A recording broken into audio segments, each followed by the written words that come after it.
So you know the rumors of Tim Walz going hawk twa on one of his students that's been floating around the internet the last couple days? Well, there's been a bunch of debunking happening on that claim.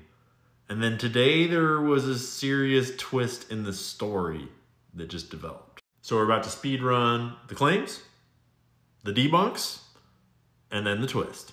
In the interest of not being a total tease, the twist looks like this. So I'll fill you in just a second. So the claims are a series of leaks being brought out by this Twitter account, allegedly in contact with an email account whistleblower who was 14 when Tim Walz did a lot of stuff when he was their teacher. Relationship developed over a couple of years there, all sorts of allegations. But conservative Twitter has been admirably restrained and thoughtful and cautious about any salacious claims, and everyone was just straight fact checking first, and they found a lot of problems and inconsistencies.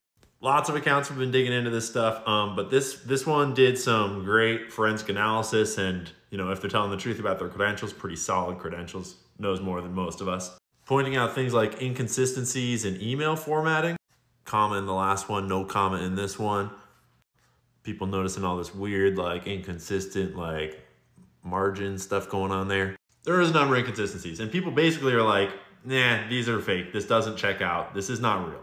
And for now, probably safe to assume it's not real. But today, well, yesterday, I messaged this Black Patriot account that was breaking all these leaks to just be like, what's going on here, bro? What is this all about? Because, you know, like, if you've got a source, can I have it? And like Black Patriot, dude, his account got nuked. Like, people are discrediting him left and right. His credibility is fucking tanked. He's apparently in Twitter jail for 3 days right now, so he can't even post if he wanted to, allegedly. But he said, yeah, the whistleblower is down to talk to you on the phone. And today, I had a 40-minute phone call with what sounded an awful lot like a genuine whistleblower. This is the phone call. There was no weird, like, breaks in character. There was no weird, like, the vibe very, and like, you know, I can be fooled. I'm no ultimate judge of character. I'm not perfect. I'm also not like some professional journalist or anything.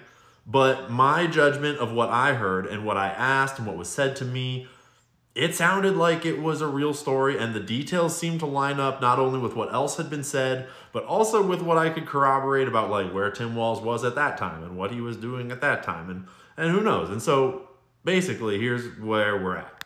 Whistleblower is seeking a legal course of action. Not going to say more about that, but allegedly told me that they are not seeking any kind of payout, that they're seeking only reimbursement for court fees, and basically peace of mind to not have to see Tim Walz on screen on the, you know, in the White House for 4 years. And Whistleblower knows of several other people that experienced the same or similar types of abuse. Whistleblower says they have lots of proof. Allegedly, there is a cache of journals and like archive, like letters, like just documents from the time that help corroborate the story. And they're allegedly stashed where multiple of these people have access to them. And allegedly, they feel comfortable sending photos of some of those documents that won't give away their identity yet, but will at least help to corroborate the story, allegedly.